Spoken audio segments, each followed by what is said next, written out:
Frantic attempts are being made to contain the Muzaffarnagar riots, but politicians are sparing no effort to capitalize on the divisive strife. Muzaffarnagar has been drawing politicos like moths to a flame. Leaders from the BJP and the RLD tried to reach the sugarcane town on Monday, but ran into a security wall raised by the UP police. The BJP had put together a fact-finding team under senior leader Ravi Shankar Prasad's leadership. It also had BJP's MPs from Meerut and Agra. But the UP police nipped their mission in the bud at Ghaziabad, prompting howls of protest related to vote bank politics. राजनीतिक दबाव में उत्तर प्रदेश की police और उत्तर प्रदेश के शासन को विभेदकारी आचरण करना पड़ता है।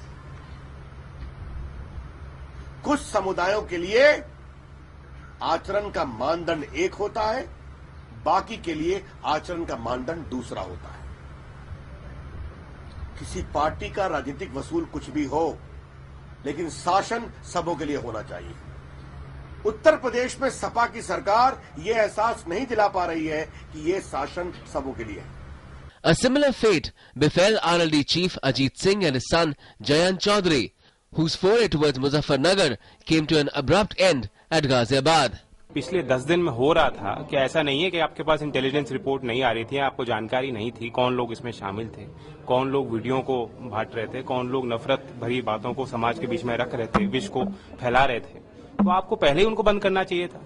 The other opposition parties in UP have also heaped criticism on the Akhilesh Yadav government for having failed to contain the riots. Uttar Pradesh में घोर अव्यवस्था का माहौल व गंभीर संवैधानिक संकट है, जिस कारण सपा सरकार को बर्खास्त कर यहां तुरंत ही राष्ट्रपति शासन लगाने की आवश्यकता है। राज्य सरकार को चौकस रहना चाहिए था और फौरी तौर पर जो कार्रवाई करनी चाहिए था उसमें कमी रही है, इसको ठीक करना पड़ेगा और सख्ती से काम होना चाहिए। अभी कि जब वहां 3 हत्याएं हो चुकी थी, स्थिति तनावपूर्ण थी, तो एक जगह पर इतनी बड़ी पंचायत क्यों करने दी गई?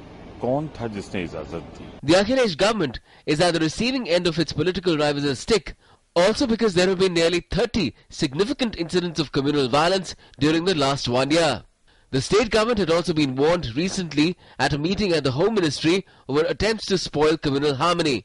But the Chief Minister is dismissive of such talk, blaming the opposition for the violence. बहुत सारी ऐसी ताकतें हैं जो उत्तर प्रदेश और देश का माहौल खराब करना चाहते हैं। तमाम ऐसे लोग हैं जो रास्ते पे उत्तर प्रदेश जा रहा है उस रास्ते पे नहीं ले जाना चाहते। तमाम ऐसी छोटी छोटी बातें जो कि आपस में बैठ करके निपट सकते हैं। दो बुजुर्ग अगर बैठ जाएं, गांव के, परिवार के या इलाके के अगर 2 बुजुर्ग बैठ जाएं तो मामले शांत हो सकते हैं, लेकिन कई ताकतें ऐसी हैं जो उसको दूसरा रूप दे रही हैं। Clearly, Akhilesh Yadav is no novice at playing the political blame game, but it is his competence as the head of the administration in UP that has been called into question with the riots. He needs to realize that he has to set his own house in order before pointing fingers at others. Bureau Report, DD News.